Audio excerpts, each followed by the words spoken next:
Hi, this is Soul Secret Stories with a new original tale from my channel. Arthur will never handle this role. Listen, business is business. And our son, he wasn't built for this. He lacks the grit, or at least the passion. Trying to speak as softly as possible, the middle-aged businessman was already seething inside. He was repulsed by the very thought of his stepson barging into his company now and ruining everything. Dear friends, I want to get to know those who are listening to me right now. Please write which city or country you are from. It is very important and interesting for me to know my audience better. Subscribe to the channel and don't forget to like. Enjoy the listening. Arthur was the most meticulous businessman of them all. If he gave his word, he kept it. If he made a bet with a friend that he would lose 44 pounds by the beginning of summer, he never once broke his diet. Gritting his teeth, he rid himself of the toughest addiction, according to doctors: smoking. When Arthur first met Elizabeth, her son from her first marriage, Archie, was only 2 years old. Arthur smoked like a chimney, and Elizabeth would scold him for it. One day, realizing the girl had captured his soul, he said, "I'm quitting." Elizabeth didn't believe him. Quitting smoking is many times harder than stopping drinking or using prohibited substances. Smoking has no immediate consequences for the body. It creates an illusion of harmlessness and supposedly calms you down. But Arthur quit. He told Elizabeth he wasn't smoking, but he relapsed only a couple of times. And both times after that, he smashed his hand until it bled so that it would no longer reach for cigarettes. And he lied to her. "I fell on the asphalt and got scratched." Such willpower was a gift from above character. Arthur was poor then and was only building grandiose plans in those days. Elizabeth, meanwhile, was observing him. At 27, she already had a young son on her hands, and behind her was a failed marriage with another dreamer. Elizabeth watched Arthur for a long time, fearing he would turn out to be empty, weak, and worthless, as her first husband had seemed to her then. But Arthur methodically fulfilled all his promises. He would break his back but get it done. And this quality bought Elizabeth. She agreed to marry him. Archie grew up in wealth. However, despite the impressive amounts of dollars in the family accounts, he was never pampered. Arthur explained this by saying that a boy should never be allowed to go soft under any circumstances. His parents had raised him with strictness in his childhood, and he intended to give his children exactly the same upbringing.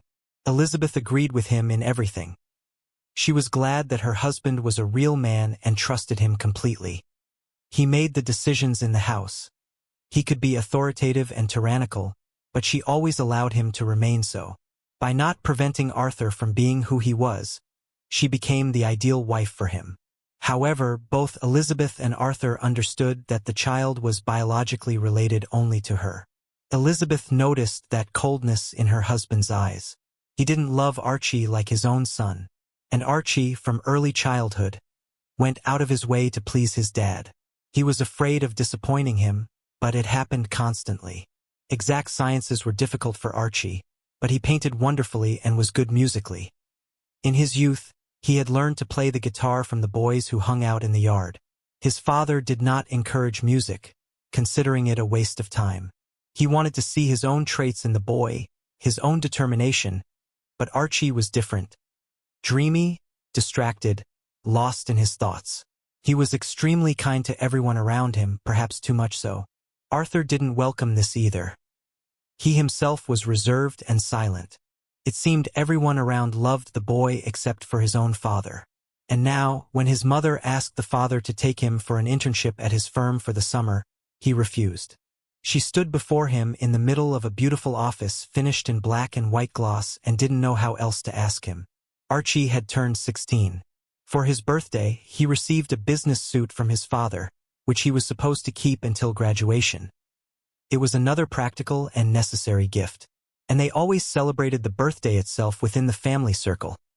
Arthur did not like guests or fuss. While Archie was growing up, they lived in an ordinary high-rise, in a common yard, but when business took off, Arthur bought a country house in Connecticut, and they moved. Guests were there only as many times as Arthur's mother and father came to visit him from Texas. A total of 4 times in his entire life.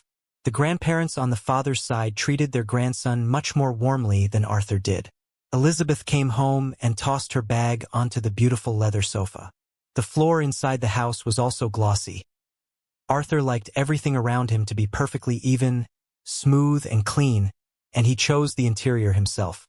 He had decent taste, and Elizabeth added details to the interior, making it cozy. It was exactly the same in life.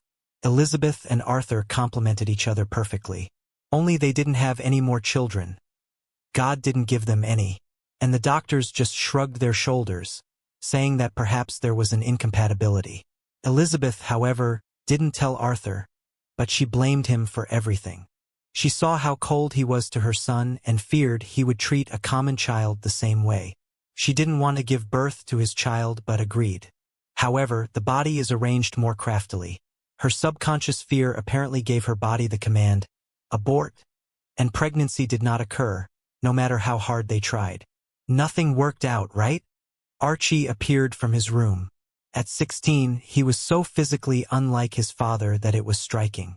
It was strange that the guy hadn't guessed by now that Arthur was not his father, but his stepfather. I'm sorry, you know what he's like. Let's wait a couple more years. You'll finish school and we'll come back to this conversation. In the meantime, go to those business courses I found for you. Your father will see that you're interested in his business, give in, and take you into the firm. Archie sighed, shaking his light brown curly hair.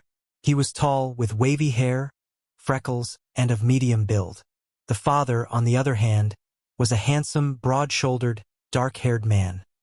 Always clean-shaven, always in a suit, always with a neat haircut. He used to cut his son's hair short in childhood, but it didn't suit him. When Archie grew up, he refused to get a haircut, leaving his hair a bit longer. The father didn't insist but showed with his whole appearance that he was dissatisfied. Archie then rebelled for the first time.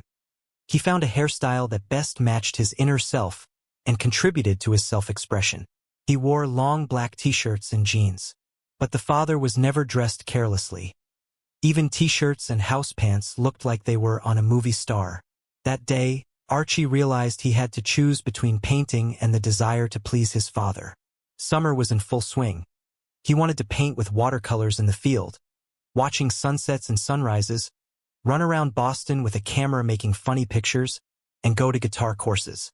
But instead, he drove a nail into the wall of his bedroom and hung his guitar on it. He tucked his easel and paints away into his desk. And the next morning, Archie tied his hair into a ponytail at the back of his head, put on a short-sleeved white shirt, and went to business courses for beginners. His father appreciated the gesture but considered it unnecessary to put that appreciation into words.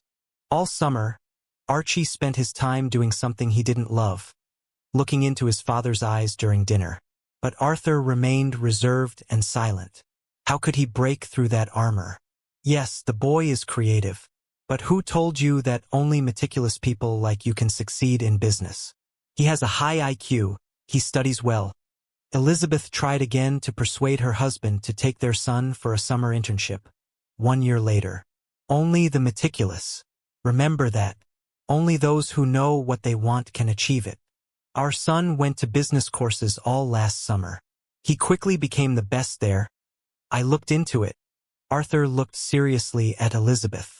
She saw that look every time she called Archie their son. It was as if her husband wanted to say he was only her son, but he didn't dare. And she was afraid to hear it from him, so she looked away. Arthur understood everything but couldn't help himself. The boy was catastrophically similar to his biological father, whom Arthur had been jealous of in his youth.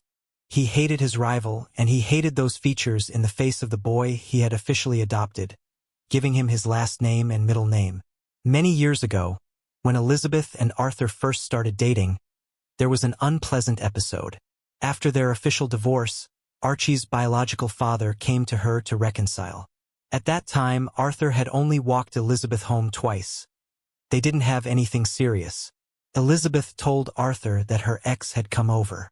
She thought Arthur was just walking her home as a friend. "Did something happen between you?" he asked, looking into her eyes. Elizabeth shrugged. "He met me after work, walked me home, hugged and kissed me goodbye, but I refused him.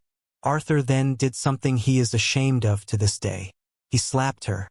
It was so unexpected for both of them that they both stood stunned, not knowing how to react. What? What for? Elizabeth cried, backing away. Arthur thought she would never forgive him for raising his hand, but his blood boiled at the thought that another man had kissed the woman who had awakened incredible feelings and emotions in him. He took it as a betrayal, even though he hadn't even asked her out yet, had never kissed her, and hadn't spoken of his feelings. His slap surprised even himself. How could he? His father had always taught him, "Don't you dare raise a hand against a woman, otherwise you are a woman yourself. A man does not hurt a woman. Otherwise he is not a man." "Oh God, I am a woman?" Arthur whispered, falling to his knees before her. Elizabeth was stunned again. What? What do you mean, a woman?" "I raised my hand against a woman, so I am one myself. God, forgive me. Please forgive me. I was so jealous that I crossed the line. I've never done that before, and it will never happen again. I beg you, forgive me. I ruined everything." Arthur was truly sincere for the first time then. He didn't cry, but he looked at her imploringly, and Elizabeth went to him and hugged him. That evening he confessed his feelings to her, and she promised she would never go near that guy again. After that incident, Arthur saw him a couple more times. He was of medium height, with a beer belly, and the exact same curly light brown hair as Archie. Just an ordinary guy, a programmer. Elizabeth didn't go near him again so that Arthur wouldn't be jealous. And from that point on, Arthur began to control his every action even better. This obsession with control made him an ideal businessman, but not the best husband and father. He adopted Archie, but the jealousy inside him prevented him from loving him. Every day before his eyes, his beloved Elizabeth hugged and caressed the boy who looked like his father's twin. He saw this and cursed himself for his jealousy. He saw in Archie not his own son, but the son of that programmer, and no matter how hard he tried, he couldn't overcome his dislike for him. However, he learned to hide it. Shaking his head, Arthur brushed away the memories. His wife was still standing before him. Archie is 17, and she is asking again to take him into the firm. He's flighty, irresponsible. He can't handle a physics test. He barely pulled a C in math. Yesterday he almost left the house wearing different socks. It's too early for him to think about the firm, believe me. I know what I'm talking about, Eleonora. The woman knew. If her husband called her by her full name, the matter was closed. That year she had to disappoint her son again. 1 year later, when it was time to go serve in the military, Arthur approached his son very seriously and said they needed to go to the hospital. Why? The same long-haired youth in a Green Day t-shirt wondered. To get out of it. We'll get you a medical certificate and they won't take you. You'll go to law school, finish your studies, and I'll take you into the firm. You'll be our consultant. Archie was so far removed from jurisprudence that he couldn't even imagine himself in that role. His father didn't want to involve him in the business, and he, like a fool, had given up painting and the guitar and had gone to business trainings and courses for 2 summers in a row just to please him. He wanted to be important, needed, and useful to him, but it was all in vain. Archie saw that his father didn't value him, didn't respect him, and none of his efforts helped. More than anything, the boy craved his approval and truly didn't understand why he wasn't loved. He himself adored his father and wanted to be like him in everything. But his father's dismissive attitude toward his son broke the last thread between them.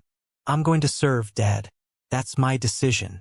I am a man, and I will defend my country. And law is the last thing on the list of my possible professions. I'd rather clean up after lions in a circus or go into ballet and jump around the stage in white tights than become a lawyer. You don't know me at all and you don't want to know me. Well, fine. Consider that I've made my peace with it, Archie said, and his soul felt lighter. The weight of resentment fell away. He had expressed his pain in words. Arthur remained silent then and simply walked out of his son's room. That was the turning point in their relationship, when Archie stopped hoping for his father's love and expecting anything from him, and Arthur, finally, saw in him a real man who could be trusted.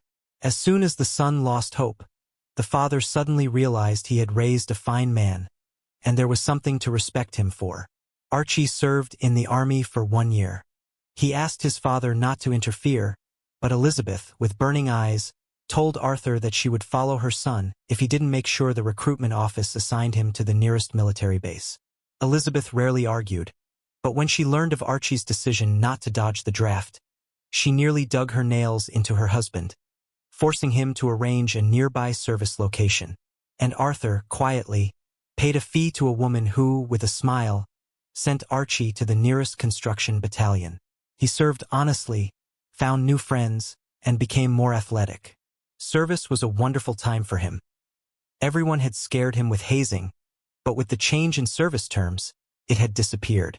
Hazing happened back when guys served for 2 years, and the boys were divided into grandfathers and newly arrived ghosts.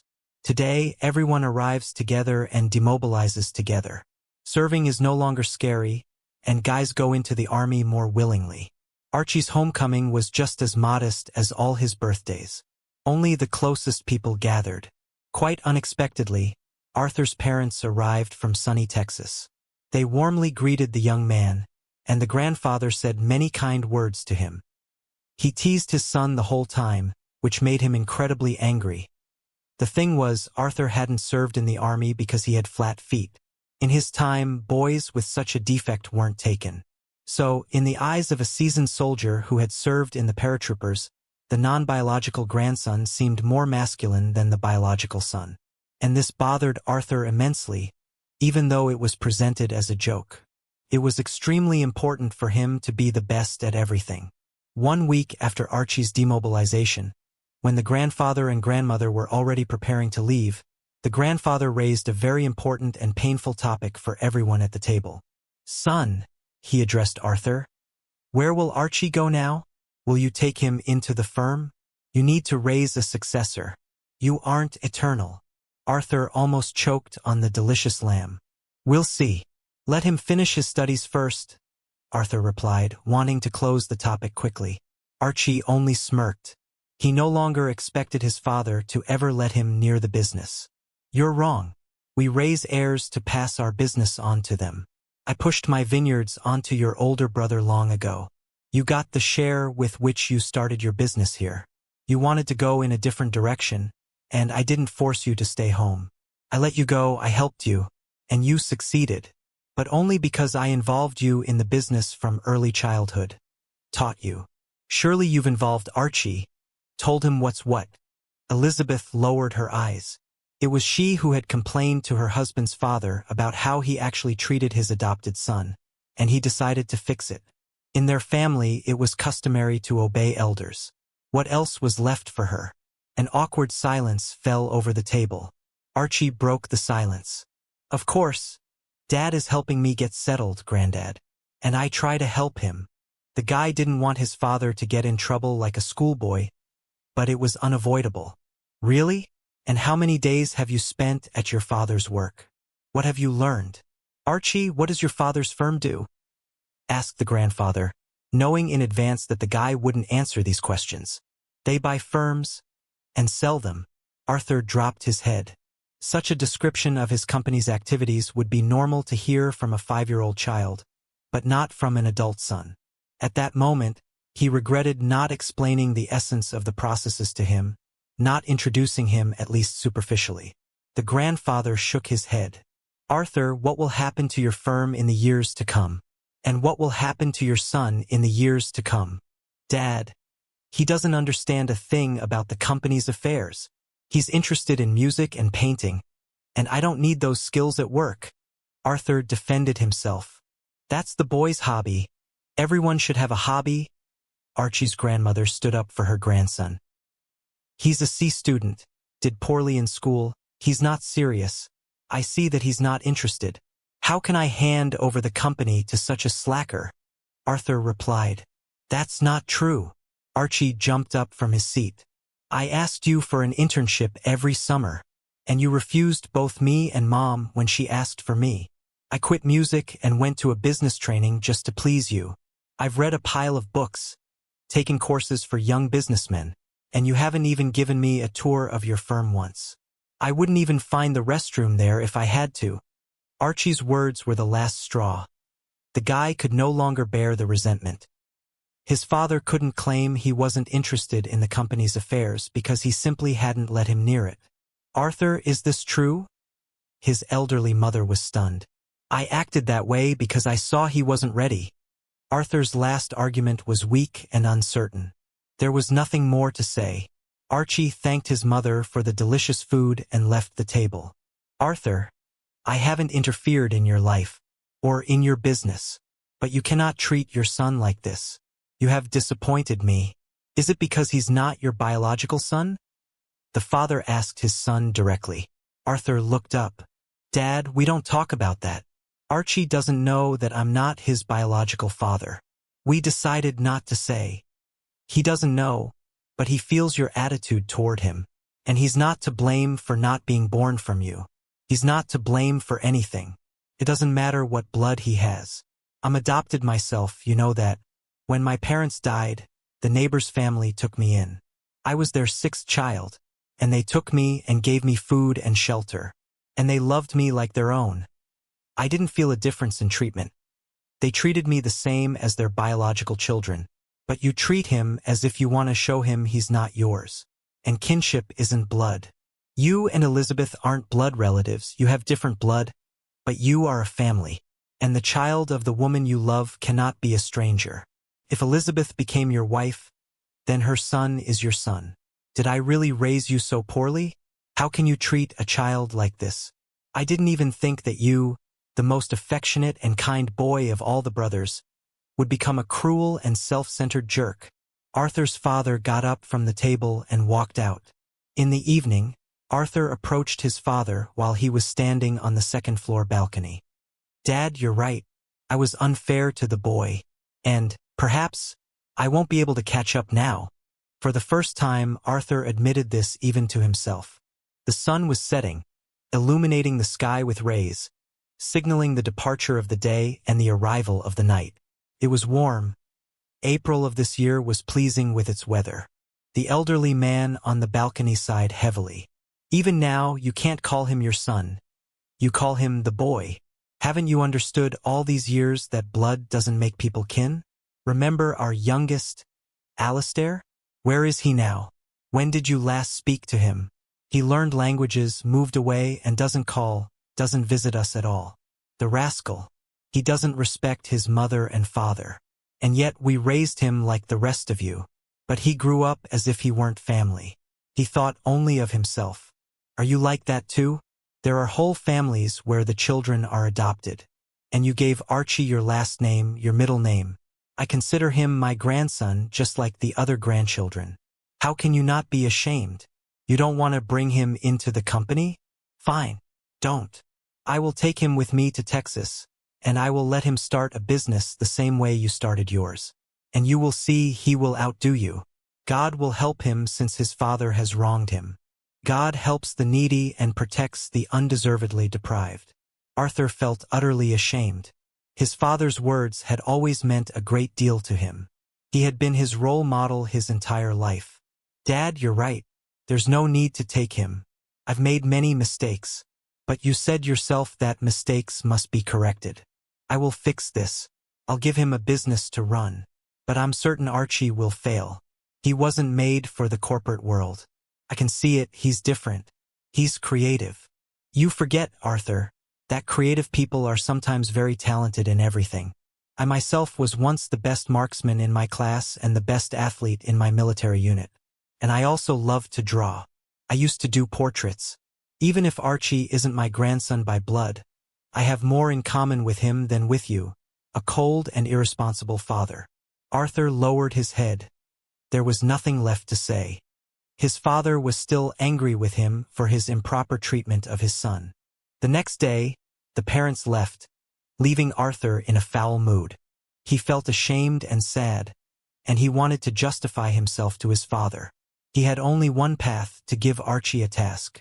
And it was better to give him a task he couldn't handle. Then his father would understand that Arthur was right and that the boy lacked an entrepreneurial spark. Then the old man would turn his anger into mercy and perhaps, as he promised, give his grandson money for his own project. Arthur was surprised. His father was ready to give a fortune to the grandson who wasn't even biological. He had other grandchildren. Odin, the eldest granddaughter, sang beautifully. Why not help her become a star? And the youngest grandson, Tamerlane, was a straight-A student and a child prodigy. He was mastering the 9th grade curriculum as a 10-year-old boy, but his stubborn father clung to Archie, deciding he had been cheated, and set a goal to help him. Arthur sighed. He really had cheated him. Of his attention, of a father's love. Arthur's reflections were interrupted by his wife entering their bedroom. Elizabeth was quiet and always ready to support her husband. Now, she placed her hands on his shoulders and affectionately kissed the top of his head. I've been a bad father to our son. I never truly accepted him. Forgive me, Arthur said. Elizabeth ruffled his thick black hair. His hair was as stiff as twigs. You can't force yourself to love someone. I never demanded that of you. But you didn't even want to get to know Archie. Just as he knows nothing about your firm, you know nothing about him. But it's not too late to fix everything. You could spend more time with him. No, childhood is gone. Fixing the fact that I wasn't the father he deserved is impossible now. Relationships can be mended, but childhood can never be returned. Only his father's words helped him realize that he had raised him his whole life like a stranger. When he asked Elizabeth to marry him, he swore to her that he would raise Archie as his own. He even insisted the boy take his last name. A few days later, Arthur brought Archie to work. Your grandfather believes in you. I won't lie to you. I believe that the firm's affairs are categorically not your thing. But I'll give you a chance to prove otherwise. From this day on, you won't be a courier or even a department head. 1 year ago, I took an unprofitable company under my wing. Since then, it has been operating at practically zero. I keep it afloat only to avoid firing employees and to save their jobs. And to be honest, Archie, I only keep this firm because I don't have enough time to find a buyer and resell this nightmare. The former owner begged me not to destroy his business and to let him work there among his colleagues. But as far as I'm concerned, they are all lazy drones, just occupying space to get a paycheck, including the former owner. I am appointing you the head of this whole, and I suggest you save the company. Otherwise, I'll have to fire the staff and sell the building. Or renovate it and open a store there. Another one of our retail outlets. I haven't decided yet. Archie scratched his curly head. All of his father's words sounded like a foreign language to him. Or rather, the essence was clear, but how was he supposed to make the company profitable? What does the company even do? At that moment, Archie thought it was unfair to throw him into the line of fire without ever giving him any information on how business is conducted. He wanted to run away because the scent of impending failure was already in the air. But Archie wasn't going to back down. He had been begging for this job for so many years, and he wasn't about to get scared and run away like a little boy now. Fine. Can I turn to you for help? Is it possible to make an investment? Or do you want everything to start working on its own? Like magic? Archie asked. You're thinking correctly, son. Arthur winked at him. I want everything to work on its own, and without any investments. The firm has its own cash flow, and you can only use those dollars to increase income. Manage them as you see fit, but don't forget that people need to be paid their salaries. I will only add your base pay to the overall investment in this whole. You have to get a salary after all. Archie realized he had been challenged. His father was sure Archie could do nothing. Well, he had to prove the opposite. The young man's enthusiasm crumbled into dust as soon as Archie stepped across the threshold of the building. Inside were several employees engaged in the printing business. They could print posters and banners, but most often they just printed photos and mugs with cats and funny captions. His father had given him an old printing firm, a typography shop. Inside sat a man with a camera and equipment. He was practically sleeping on the job. Apparently, this fellow was in charge of printing passport photos. Nearby sat a woman selling t-shirts with prints and mugs. On the wall behind her hung phones and cables of various formats. Apparently, these were related goods to increase sales. Archie carefully inspected the building. There was a door behind which a printing press was running. According to the documents he received from his father, they printed books, newspapers, and banners there. Serious equipment. However, when the door opened, a guy in a t-shirt came out with a bunch of flyers in his hands. Those could have been printed on a regular printer. Archie decided to inspect the premises, but none of the employees approached him. A woman in her 40s with long nails and a perm in her bleached hair stared at her phone. "Good afternoon," Archie said loudly. The employees lazily cast their eyes on him, but no one said a word. It's no wonder this place is dying. With such an attitude toward the customer, Archie thought. "Did you want something?" A voice came from behind. Archie turned around. Before him stood a pleasant girl in ordinary clothes, holding a mop. Apparently, the janitor turned out to be the friendliest person here. "Good afternoon," Archie greeted her. "You probably want to print something? Photocopies?" She clarified. "No, I am the new manager of your enterprise. Archie Arthurson." Archie. After this phrase, all the workers again tore their gazes away from their usual tasks and stared at him. On the first day, Archie gathered all the information he needed about the company. He learned about purchases, sales, and contracts. As it turned out, all the profit came only from the sale of phones and other goods. The printing house itself was dead. The largest press in the city was not working. It needed repairs, and that was expensive. No one knew if the repairs would pay off. The next day, Archie arrived at the printing house building first. He was not surprised when he saw that the first person to open the door after him was the same janitor, the most sensible and diligent of them all. "Katie, good morning. I'm glad you arrived on time," Archie said. The other employees were late. Katie told him about the staff. For example, that Lydia, the girl from the mugs and t-shirts department, was always late, but only because there were no customers here in the mornings.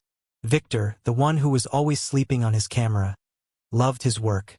He had personal photos and dreamed of an exhibition. And Dennis, the equipment worker, was actually the founder of this whole firm. Previously, they printed newspapers and books here, but the main equipment was standing idle without orders. Competitors proved stronger and pushed them out of the market. First of all, Archie gathered everyone in the hall and explained the sales rules. He taught the employees a customer-oriented approach. The employees did not want to smile at people or be polite. Their salaries were low. What was the point of all this? When Archie saw that his lecture had changed nothing, he gathered everyone again. "Dear employees, I will be honest with you. My father will fire you in 6 months and sell the building for a store. He will sell off everything here because he bought this printing house lock, stock, and barrel. But before doing that, he gave me a chance. For the first time in my life, he let me near the work. He said that if I make your little shop profitable, it will stay and live. I, however, have a more grandiose plan. I want to increase the profit many times over and open a couple more locations across the city. I want to give each of you the opportunity for self-expression. You, Lydia, will have your own interns. You are a genius with Photoshop, and that must be used. What if we work out our own brand together? I can draw and I will make the sketches. We just need original ideas for t-shirt prints and advertising by all available means. You, Victor, are a brilliant photographer. Your photos should decorate the walls of this gallery, and they will definitely be on our website. I've already asked a friend to take care of that. He's building us a website. We will change the name. A printing house named Printing House is not serious. We'll call ourselves the Print Workshop. We'll hang a new sign. Also, we must become a brand. I would like us not only to be in the printing business but also to expand the list. For example, we can make a tattoo parlor right here, because most of the building is empty. It's huge. A tattoo is also, in its own way, a type of printing. We'll call around to those who do tattoos in our city and offer them a spot here, for now without a salary, just to attract customers. This place should be crowded. Once a week, we will organize exhibitions. Not just Victor's. We'll invite other artists and print brochures. Archie talked about his ideas for a long time, but all 4 employees listened to him without enthusiasm. On what money, pray tell, are you going to pull this off? There were 15 people in my firm before, and now your father has cut everything he could. He fired the people. He removed everything unnecessary and reduced the staff to keep the firm afloat. There haven't been book orders for a long time, but we can fix that. As for financing, I'll talk to him. If it doesn't work out, I'll take a loan. Arthur listened to his son and thought. He had fresh ideas. It was a completely new perspective. He didn't just want to set up production and find large customers for printing. He decided to create a brand, a new spot for entertainment and leisure that would bring in profit. Not just printing, everything from tattoos to exhibitions and a small summer cafe near the building. It was large-scale, and it would almost certainly succeed. But Arthur, looking at Archie, decided he wouldn't help him. Could he fulfill his plans on his own? Anyone can do it with money, but try doing it without it. I won't help you. I told you your task is to make the firm profitable, useful, or you will help me sell it in 6 months. I could dump a pile of dollars in there without your help. Get to work. Archie left his father's office and headed home. He spent the entire evening doing calculations. Luckily, there were acquaintances who agreed to help him. Thus, he found cheap tables and chairs for the summer cafe on a website for used goods. His classmate was already working on creating the website. The new name and logo were printed right in the workshop. Realizing that Archie Arthurson was the only chance for their beloved little shop, the employees began to carry out his tasks. Soon, Margot, a tattoo artist, joined the staff. Every day, 5 or 6 people came to see her. They prepared a separate room for her, bringing it up to standard. An announcement about this was printed. Meanwhile, Victor implemented Archie's idea and hung his photographs inside. The printing house came to life. The print workshop became an interesting place. People stopped in just to look and left with small souvenirs that Lydia knew how to sell masterfully. 1 month later, the shop's profit had not changed. All the measures Archie had taken did not pay for themselves. More dollars had gone into opening the cafe, purchasing necessities, and paying a new employee. Russell the barista joined the friendly staff. To pay the loan, Archie had to take a new one, a small one. Archie had no intention of telling his father that he had gone into debt. Why? He had made it clear he wasn't going to help him financially. In the 2nd month of work, Archie realized he needed to establish the firm's primary income. Reinventing the wheel was fun and amusing, but it hadn't brought in profit yet. Only losses. He needed to set up large-scale printing and find big orders. Archie entered the farthest room and brushed the cover off the long stagnant printing press. Dennis, the former owner, entered the room. You know, Archie, my father worked here too. May he rest in peace. The press stopped working 10 years ago. There is only one other press this large in the city. Everything important is printed there now, and we hadn't had orders for a long time. Later, I tried to turn it on and realized it didn't work. Archie invited a technician friend. He was the father of his fellow soldier, and Archie arranged for a payment deferral. He promised to pay as soon as a profit appeared. The press turned out not to be hopeless at all, and they resuscitated it in just 24 hours. All that remained was a small matter, finding clients. That day, Archie stayed late at the printing house. Everyone had already gone home. Only the petite janitor continued to tidy up. Katie, why aren't you going home? Archie asked. Victor told me to clear the dust from his precious portraits. Otherwise, he'll put me through the press you just fixed. Archie smirked. Victor was strict when it came to his work. At the exhibitions, he had already managed to sell a few shots. You know, I actually dreamed of being an artist. Maybe I should try to earn something here too? Please sit over there. Archie sat the janitor on a chair. But what about the dust on Victor's photos? He'll be angry tomorrow? It's okay. I just want to check if I've forgotten how to draw. Archie took a sheet of drawing paper and a simple pencil. He looked intently at Katie's face, her delicate features, her beautiful blue eyes, her sensual full lips. Black hair framed her face, and a stray lock that had escaped from her braid only added to her attractiveness. Only now did he realize how beautiful his janitor was. Katie, why are you working here as a janitor? You're young, you know how to talk to people. Surely there's something better. My mother is ill. I came here with her and I work to pay for her treatment. She needs surgery. I work here and at another place on weekends. I'm just afraid to go anywhere else because people cheat everywhere and don't pay. And I can't afford to be without money. Dennis always paid us regularly, and I cling to stability. Besides, I didn't have time to finish my education. 2 years ago, my mom was in an accident. Since then, she's been recovering, but she still can't stand on her feet. She lives in a rehabilitation center at the hospital. I pay for that. I rent a room in a dormitory. The doctors say she can have the operation now. If everything goes well, she'll be able to walk on her own. Archie sighed. I see.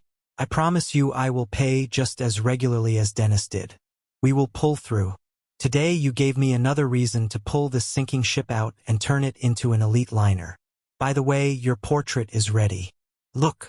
Katie approached Archie and gasped.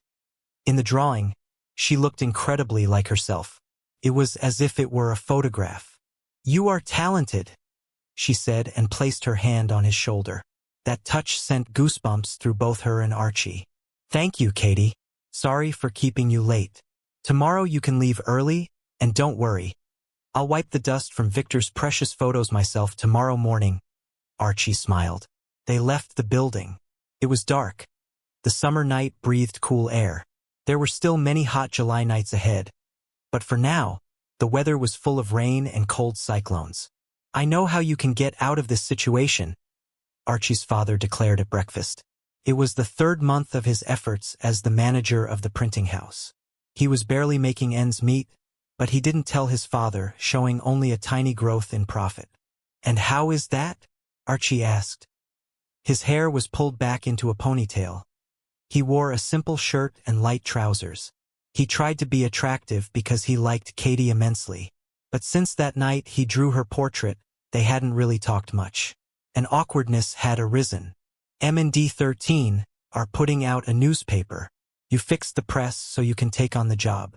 But for that, you need to make a better offer than the competitors. We only have one, as you know. M&D 13 is a family firm. They build everything on tradition. The head of the firm, Paul George, is not looking for employees, but for new family members. He treats work like a second family. He needs atmosphere. He has to like you personally, not just your proposal. Archie listened with his mouth open. He absorbed every word, realizing this was perhaps his last chance. If things continued to go this slowly, there would be no dollars left to pay the loans next month. I understand. I'll contact him, Dad. Thanks for the info. His appetite vanished. He had to think everything through and prepare the ground for the meeting. Archie arrived at work lost in thought. He arranged a meeting with Paul George around noon. A small detail remained. In the conversation, Paul mentioned he would bring his wife to the restaurant and asked if Archie's spouse could appear. Archie said she would, of course, be with him. And now doubt plagued him. The only person he could ask was his cousin, Jane. But she was too arrogant and shallow in Archie's view. The young head of the company's thoughts were brutally interrupted. Katie entered the office with a bucket and a rag. Good afternoon, Archie. I've come to clean up for you. You don't mind. Archie smiled at her. Katie, why don't you marry me? He said quietly and thoughtfully, as if asking her to bring a sandwich from the break room. The girl raised her eyebrows and stared at her boss. Oh, looks like someone has a fever, Katie replied, showing her bewilderment. I'm sorry. Be my wife for a business meeting. They only work with reliable partners. And that means family men. A strong marriage means a strong business. That's how they understand things. What do you say? Katie shrugged. Will this help our little charity case stay afloat? She asked. It will help our little charity case get a huge flow of orders on a permanent basis. We'll be so far in the black that my father won't want to close us down. Then I'm in. Maybe my 2 years of studying economics will be good for something. That evening, Archie told his father he would be at the meeting with a beautiful young janitor who, moreover, had studied to be an economist. Are you out of your mind? Why didn't you just ask a homeless woman to go with you? Don't say you're married. Lying is wrong. Say that you are engaged. And instead of this janitor, take Karina, my secretary. She's already been to negotiations, she's a very competent girl and young as well. Or ask your sister. No one knows that you are cousins. Wait, you let me decide this matter myself. Don't come in with advice now. I know who to go to the meeting with and what to say to the big bosses. Archie snapped. You will ruin the deal yourself, a deal that could possibly make your name in business circles. Even if you like this janitor, don't drag her to the meeting. Business is business. There is no place for personal relationships and feelings here. Your task is to make the right impression. Paul is no fool. He will immediately see that a beggar is sitting in front of him. Archie silently left the room and slammed the door. The meeting was scheduled for the next evening. All day he wondered if he was making a mistake. His father was experienced, and it was worth listening to him. On the other hand, he had thought everything through himself. He had changed everything in the small printing firm. He had the right to independently choose his companion for that evening. After all, he himself didn't look like a serious person. An angular teenage figure, hair sticking out constantly, freckles. I'll do everything my way, Dad. If I lose, it will be my fault alone. But I'll do it myself.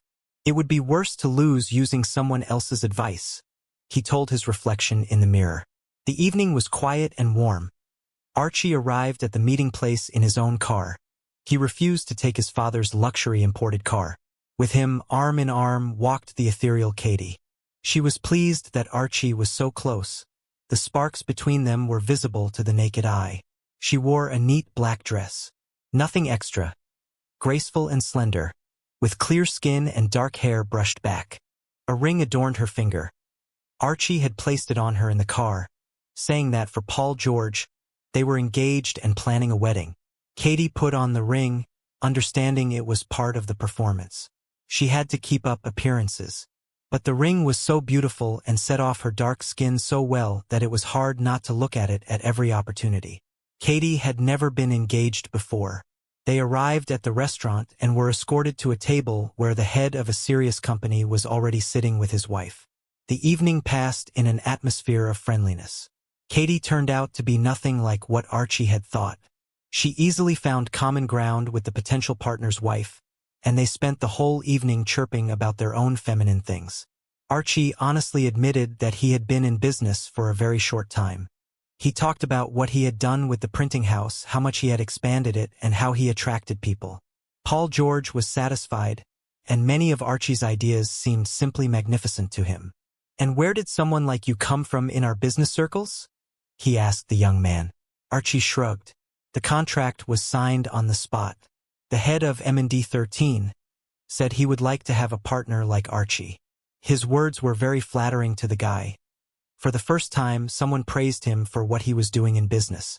This was what he had been waiting for from his father for many years. When the meeting was over, Katie and Paul's wife exchanged phone numbers. "You are simply magical. You not only charmed my new partner's wife but also helped us with the calculations. You're just a phenomenon. Working as a janitor is clearly not for you. It's as if a great poet were writing slogans for advertisements." Katie laughed. Archie gave in to an impulse and kissed her. To his surprise, the girl yielded softly in his warm arms and returned the kiss. Archie drove her home. When the car stopped, Katie started to take the ring off her finger. "No, I would like you to keep it." "Why? It was just part of the show. I don't kiss all my partners. I like you, and I would like you to keep that ring. As a memory of me. I bought it at random, but it sits perfectly on your finger." Archie touched her hand. The flame flared up. They began to kiss again and did not leave the car for a long time. However, this time it didn't lead to intimacy. Both understood it was still too early for that. But the kisses were so pleasant and sweet that Katie and Archie lost track of time. Archie came home after midnight. He lay on the bed and fell into a sweet sleep right in his shirt and trousers. It was the evening of his victories. Unforgettable. In the morning, the father left early for work, and Archie overslept and was getting ready in a hurry. "Won't you have breakfast?" his mother asked him. "No, I'm late. Your father waited for you for a long time yesterday." He decided that everything went badly and you got drunk at a gas station with that janitor. How was everything? Don't be upset, son. Archie interrupted her assumptions. I closed the deal, and Katie was charming. We are dating now. I will definitely introduce you, but I have to go. He kissed his bewildered mother on the cheek and skipped to the car. Meanwhile, in Arthur's office sat his old friend Paul. Well, and how did your meeting go? He asked the guest. You know, I signed the contract. Your son is a wonderful businessman. He has so many fresh ideas. He thinks so outside the box. It's guys like that who move this world. And you and I are stale skeptics. A creative approach is what any business needs. I realized that long ago. You asked me to come to persuade me to sign the contract. Paul clarified, smiling. Arthur was surprised to hear such words about his son. He hadn't seen positive qualities in him for this work. I thought Archie would fail the meeting and wanted to help him. But I see you've already reached an agreement. Well then, tell me how things are with the Eastern partners. What's new in the investment market? Arthur gently changed the subject, deciding to move the conversation with his friend into a business channel. But Paul kept quoting his son's words, reminding him every time how wonderful he was. You know, I intentionally didn't let him into the business. I was sure Archie wasn't fit for it. But your words have pleasantly surprised me, Arthur admitted. After this meeting, he went to the bank and paid off his son's loans. Of course, he knew about them but preferred not to interfere. Now that Archie himself had concluded a serious contract and his ideas would definitely start to pay off, he decided it was possible to help him in his business. In the evening, at dinner, Arthur admitted his total defeat. He shook his son's hand and said he would help in the business. Also, Arthur called his father via video link to tell him how wrong he had been about the guy. And I told you so. I'm glad you realized your mistake. Take care of Archie, the grandfather said, smiling through his mustache. Everything was like a fairy tale for Archie. His efforts paid off. He earned the trust and respect of his father. Moreover, for the first time in a long while, he fell in love and it turned out to be mutual. In the morning, Archie came to work as usual. He told his colleagues about the deal and suggested celebrating that evening at the cafe around the corner. Katie was running late. He couldn't wait to call her into his office and hold her tight, but she wasn't there. By lunchtime, Archie called her. She didn't pick up right away. Archie, I'm sorry. You'll probably have to find a replacement for me for a while, or forever. Mom is in bad shape. I'm at the hospital. I'm sorry I didn't tell you sooner. Which hospital, Katie? He asked, interrupting her awkward explanations. Within half an hour, he was with her at the hospital. She had fallen ill during the night. It was due to the medications they were giving her for recovery. They triggered a bout of pancreatitis. The doctors called her, reporting that her mother had been moved to intensive care. Katie was terrified, and even when the danger passed, she couldn't bring herself to go home. She has needed the surgery for a long time, or it will be too late.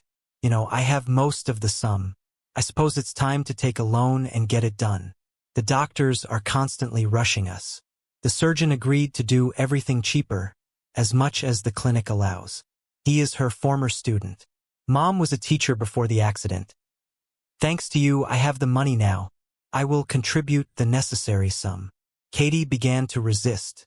She stood her ground and refused Archie's help, arguing that money matters could ruin their relationship, both professional and personal. But Archie did it his way. He found the doctor, explained the situation, and transferred the entire amount to the necessary account, without Katie's contributions. The surgery was scheduled. Then, he had to return to the team. After all, he had invited them all to the cafe to celebrate. Katie refused to go but thanked Archie for the dollars and promised to pay everything back. When another hectic evening came to an end, Archie quietly entered the house. He thought it was time to rent an apartment and start living independently. He was 20 years old, and it was the perfect age to learn how to do laundry and cook. But most importantly, he could bring Katie there. He could buy a large TV and spend evenings lazily discussing a movie they had just watched. As it turned out earlier, they liked the same series, and that says a lot. They would always have common topics. Thinking about this, Archie entered the spacious living room. His father and mother were waiting for him there. "We want to talk, son," Mom began. "Fine, but if possible, not for very long. I'm exhausted, and I had a drink at the cafe with my colleagues. We were celebrating a successful deal." The father frowned. "You transferred all the money from your account today. I tracked the transfer. You sent it for the treatment of a woman named Dixon. That's the same last name as an employee at your office, Catherine. I take it your new girlfriend asked you." Archie was astonished. The intoxication vanished instantly. His good mood disappeared as if by magic. His good relationship with his father was slowly going down the drain. "You track my transfers? Seriously? I lent money for a woman's treatment. What of it? Katie is with me now. She's my girlfriend. And she didn't want to take it, but I insisted." "You're a fool. You've been swindled." "Of course, she played the part of holy innocence. I gave you a bonus for the first time, a serious sum. You could have bought a decent car." "What are you talking about? What car? Even if I didn't know Katie, transferring money for someone's treatment is better than spending it on a car I already have. Yes, it's not like yours, but it's enough for me." Arthur jumped to his feet and paced the room, while Elizabeth clutched her head. She hated it when her favorite boys fought. "There. That's what I've been talking about all this time. You're a blockhead, Archie. You'll be led around by the nose, and you'll give everything to some swindler. Now I see that you really aren't fit to manage a firm. You throw huge sums to the wind." Archie stepped closer to his father, ready to start a fight. "Don't you dare insult me. You don't know me, and you don't know the situation. I gave my own money, not the company's. I didn't withdraw my salary so I could save up. And it's only for me to decide how to spend such a sum." Elizabeth couldn't take it anymore. She never intervened in the arguments between her son and husband, but now things had gone too far. They were ready to throw punches. "Stop! Enough! You're both being stubborn. Arthur, you cannot track his accounts. He didn't blow the money on prohibited substances. He helped a sick person. That is his decision, and it must be respected, just like his right to privacy. And you, Archie, should introduce us to your girlfriend so there aren't moments like this, and you should have consulted your father before transferring the sum. Not to ask permission, at least to inform him of the fact. Then he wouldn't have found out himself and started a fuss. And besides, I shouldn't be getting stressed." Elizabeth sank onto the sofa, and Arthur and Archie rushed to her, realizing she felt faint. "Mom, are you okay? Sorry, we won't fight." "I'm fine, son. It's just that I'm pregnant." Arthur raised his eyebrows. "What? You're pregnant? We're having a baby?" "Yes. I'm going to be a mother at 45. And you're going to be a father? Arthur, finally. You'll have a biological little son or daughter." The smile slowly slid off Arthur's face. "I thought I already had." Arthur started winking at his wife, hinting that she had almost let the secret slip. "Oh, come on. I know I'm not biological," Archie blurted out, folding his arms across his chest. Arthur stood up. He had always been afraid to admit it. Afraid that then Archie would understand why his father had always disliked him, and their relationship would wither away. "And how long have you known?" Arthur asked. "Granddad told me when he visited. He said he and Grandma love me, and to them I am their own. And you can treat me however you like." Arthur didn't know what to say. He and Archie began to hug the pregnant Elizabeth, vying with each other to tell her how wonderful it was that she was able to conceive, even at such an age. It was a difficult decision for Elizabeth. The doctors had told her the pregnancy would not be easy, and she had already begun to worry. Of course, she hadn't even thought of having an abortion. She had wanted a child for a very long time, and Arthur was altogether obsessed with the idea of fatherhood and kinship, and now was the perfect time to give birth. Archie had just stood on his own feet financially, and the baby would help Arthur stop monitoring his every step and learn to trust. The quarrel was smoothed over by the good news, but an unpleasant trace remained in the soul. Therefore, Archie didn't even plan to introduce Katie to his relatives. Besides, right now wasn't the time. Her mother was being prepared for surgery. That evening, Katie called him herself. She had been silent since the day he made the payment, and Archie was afraid to call first, lest she think he wanted something from her because of his money. "Hi, I wanted to know if you could come to the hospital. Right now. Mom is having surgery in the morning. I told her about you. I know we haven't really had anything yet, but she wants to meet you. The doctors say that at her age, they can't predict the outcome of the surgery 100%. Besides, normal anesthesia doesn't suit her. She has allergies, so they'll use something else. The operation lasts 3 hours. It's long and dangerous for the body." "I'm on my way," Archie replied, getting up. He dropped everything and rushed to her. Katie was choking back tears at the hospital entrance. Archie immediately caught her in his arms and began to stroke her head, whispering soothing words as if she were 3 years old. "You see, I'm just afraid for her. I have no one else. My father died 1 year ago. I lost him, and I don't want to lose my mom too." "Your dad died 1 year ago?" Archie was surprised. He realized he knew nothing about this girl. Well, except that she was wonderful. "There was an accident 2 years ago. Mom recovered immediately but remained bedridden. Dad was in a coma for 1 year, and they disconnected him from the machines. When I was a child, he read me fairy tales. And when he got into the accident, I started reading to him. But it didn't help. And today the anesthesiologist came and said the surgery could be fatal, given Mom's condition. She has neurological issues, and her heart is acting up, and she has chronic bronchitis." Katie cried for a long time, then composed herself, wiped her tears, and led Archie into the hospital room. Her elderly mother turned out to be a gray-haired, pleasant woman who asked Archie for only one thing: to look after Katie while she wasn't around. It was a carefully chosen phrase.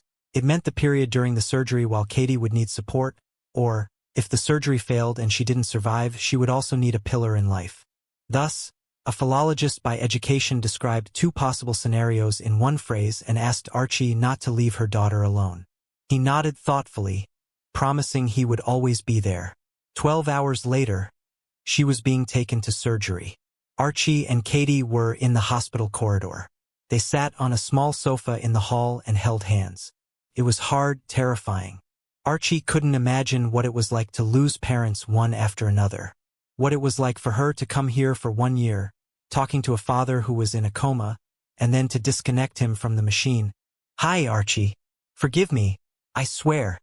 This was the last time," came a voice from behind. Katie and Archie turned around in sync. Behind them stood Arthur and Elizabeth. "What was the last time?" Archie didn't understand. "The last time I tracked you. I swear. I found the hospital address from your account, and Mom and I came to support you." Archie stood up and introduced Katie to them. After that, they sat on the neighboring sofa and engaged in polite conversation, which distracted Katie from what was happening. Arthur was very kind to her.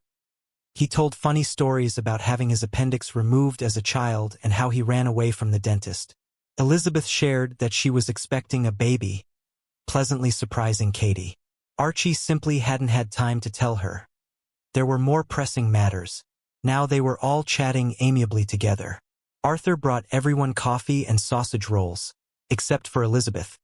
She got corn and juice, as it was less harmful for the baby. Archie saw that his parents treated Katie with genuine warmth. There was no pretense. They sat with them for all 4.5 hours while the surgery lasted, providing support and not letting her break down in tears.